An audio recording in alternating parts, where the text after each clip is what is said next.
Hi, my name's Katie England. I'm the social media coordinator for the Maine State Police. I'm here with Lieutenant Hood of the Maine State Police, Judy Shaw of the Office of Securities, and Jane Margesson of AARP. And we're here to talk to you about some common scams that you and seniors may be facing during the COVID-19 pandemic. And as we found out that these scammers can be relentless, but so are we. So first, I'd like to take a moment to introduce you to everyone around, and we'll start with Lieutenant Hood.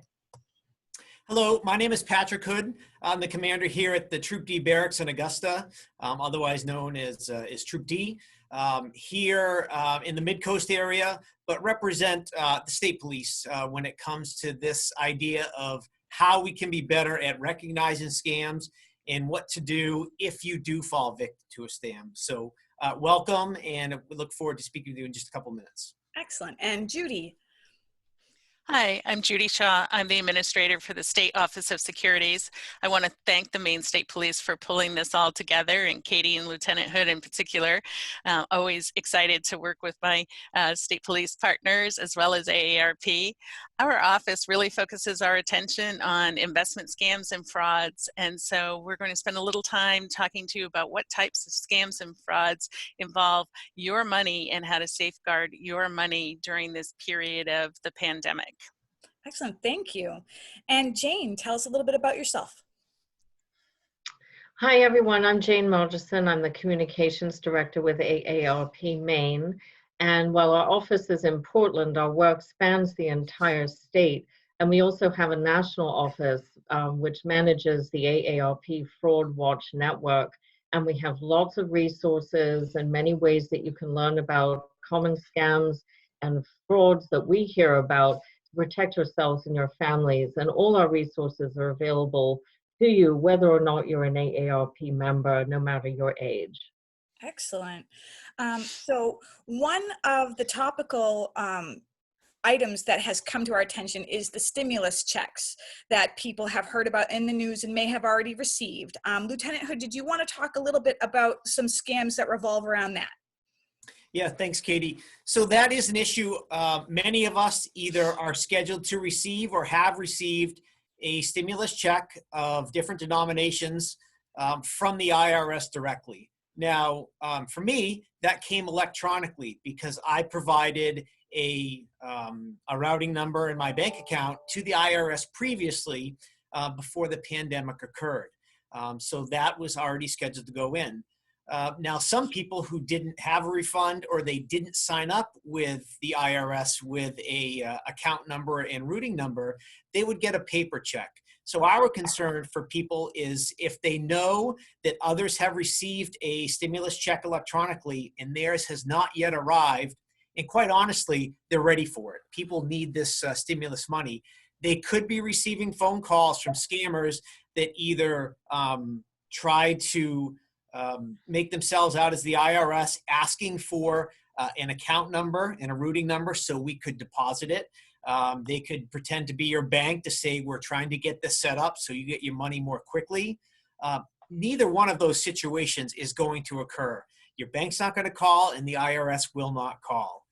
Those are two things where if you receive a text message, an email, or even a phone call discussing those type of scenarios, know that that's probably a scam and it's okay to disconnect immediately and then go to a trusted source to determine why you have not yet received your stimulus money. That's excellent. And it's always a good idea to be a little wary of hyperlinks and things like that in text messages and emails anyway. What are some legitimate places where they can either track their stimulus or get more information on their stimulus checks? We're directing people to the IRS website, and that's irs.gov. From what I have seen and read, you can track when you are expected to get that. But if you need to talk to your bank, if you have questions concerning your account, make sure that you call the bank on a number that you know, not one that's provided to you, but one you either already have in your phone or that you look up on the web to know that you are actually truly calling the person you intend to call. Excellent. Thank you so much. And the stimulus money brings up some other items related to financial investment that I think Judy can talk about and how it relates to people being scammed that way. Absolutely, Katie.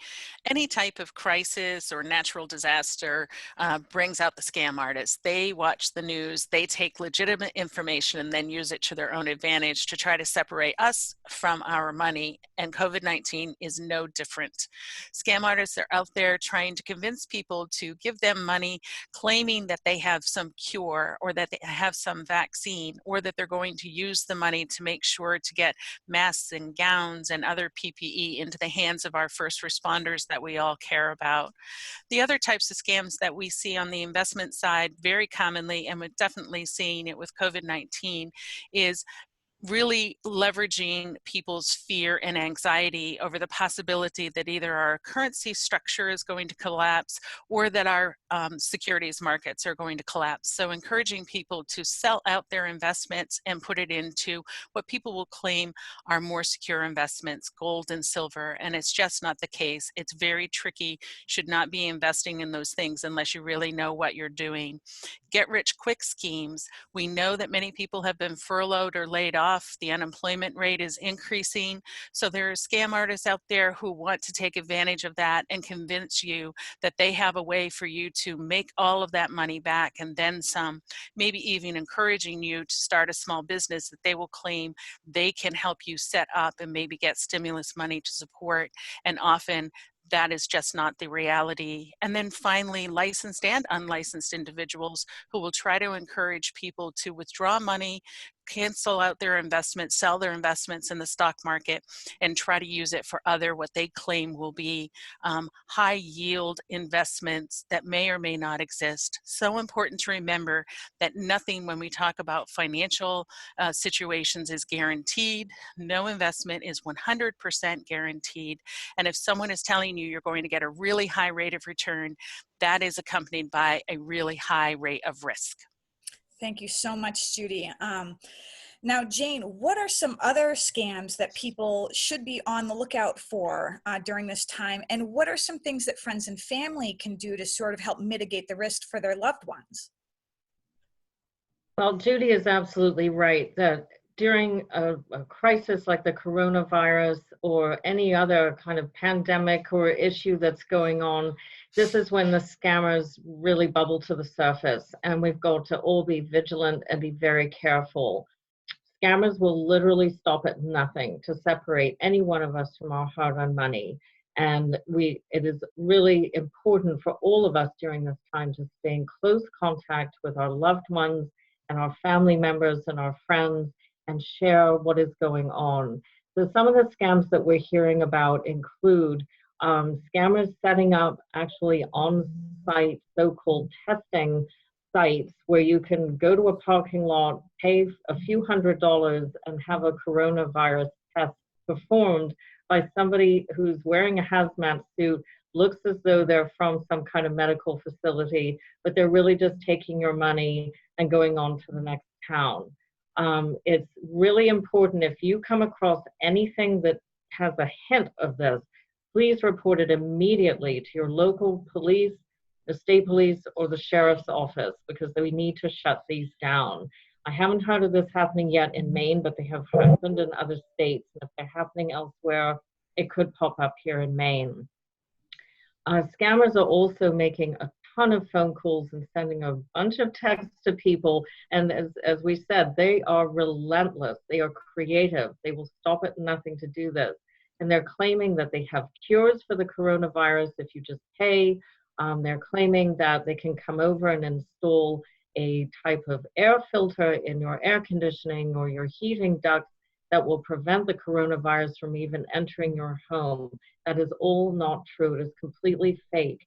And I encourage you, go to sources you know and you can trust, like cdc.gov.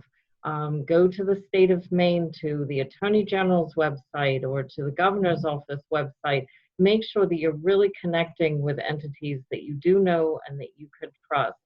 AARP Fraud Watch Network has a multitude of videos and information about all of the scams we're hearing about related to the coronavirus and many other things. So you can go to aarp.org/fraudwatchnetwork anytime to hear about them. Thank you so much. All right, and so Pat, If someone feels like they have been scammed or they have suspicious activity that they'd like to report in Maine, how can they go about doing that? Depending where you are in Maine, you may be covered by the state police, you may be covered in partnership with the sheriff's department, or you may have your own local police department. What I'd like to say first is all of us are open for business. We are out there, we are doing our very best to be on the front lines to support everyone out there. So use your local number. For us here in Augusta, for the state police, it's 1-800-452-4664. But understand, a lot of us, we're listening to the radio, we see TV ads, really creating an environment that people want to help, which is terrific. This is unprecedented. This is, call it what you want, crazy.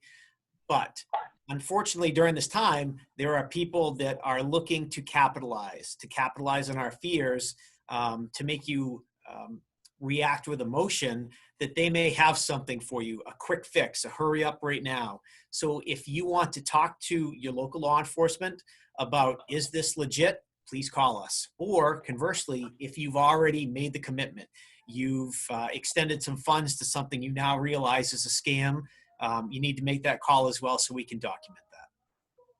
Thank you so much. And Judy, how can people get in touch with your office? Sure. As Lieutenant Hood said, we are ready, willing, and able to help everybody out. Even though you might not be able to physically visit with us here in our facility in Gardner, our people are working from remote locations and they're ready to take your call or receive your email. So certainly you could call our toll-free number, 1-877-624-8551, or if you choose, you could visit our website, investors.maine.gov, where you will find our email addresses as well as some really solid information.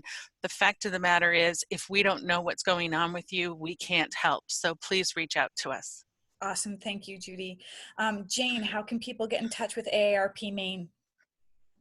Absolutely. And as I mentioned, our office is located in Portland, but our work spans the whole state. Our staff are working from home. We are right here for you. If you have questions, if there's anything you need, we really do hope that you will reach out to us. And the AARP Fraud Watch Network is available online at aarp.org/Fraud Watch Network. And we also have a toll-free hotline, 1-877-908-3360, which is staffed by highly trained volunteers. There's no cost. You call with any question that you may have. And again, you don't need to be an AARP member. It's available to anyone of any age. That's excellent. Another good resource for people is 211 Maine, where you can get answers and talk to somebody. If you're getting information, you want to help vet it or verify or just find out if it's true or false, that's a good resource for people to go to. Lieutenant Hood, do you have any closing thoughts? As I sit here, I know we're all in, I think it's week 6 of our new normal. And I truly believe that we are in this together, but it kind of depends where you are in that. There are people that might compare our new normal to maybe a 2-foot snowstorm or a couple of days without power. It's a challenge, but some people will say, well, it's not bigger than me. This is no problem. We'll get through it. But I think there's a good portion of us that are just barely holding things together for any number of reasons. It's one foot in front of the other, climbing that hill and anxiously looking over the top for that normal that we used to have. And we'll get there. But I also am aware that there's a group of people that are saying, I've had it. I can't go on. Things are too much of a challenge and I need a hand. And that's what I would say. Reach out to that 211 Maine to find out what services are available to you to give you that helping hand. But no matter where you find yourselves, I sincerely do want to say you're all doing a great job and we will get through it together.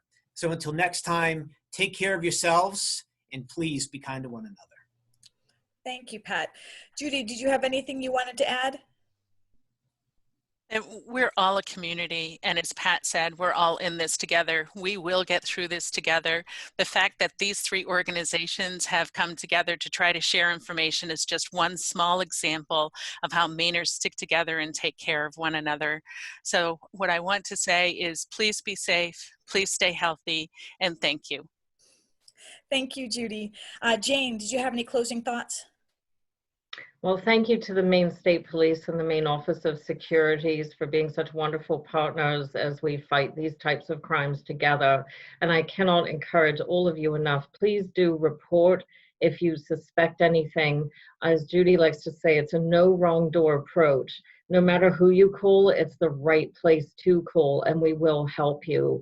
And the more you reach out to your loved ones and your family members and your friends and let them know if you got a suspicious phone call, let them know that that may be coming their way. You know, if we just help each other and protect each other, we can leave the scammers where they belong, out in the cold. Thank you so much. Thank you, Jane and AARP. Thank you, Judy and the Office of Securities. And thank you, Lieutenant Hood and Troop D and Maine State Police. If you in the state of Maine have any questions that you would like us to address either about this issue or other issues, including elder abuse and other things, we plan on doing this on a weekly basis. And we would love for you to leave your questions in the comments below, or if you have any suggestions for topics that you'd like to see us cover. And these scammers are relentless, but so are we. And together we can help stop these crimes. So thank you so much for watching the video, and we hope to see you here again soon. Thanks. Bye.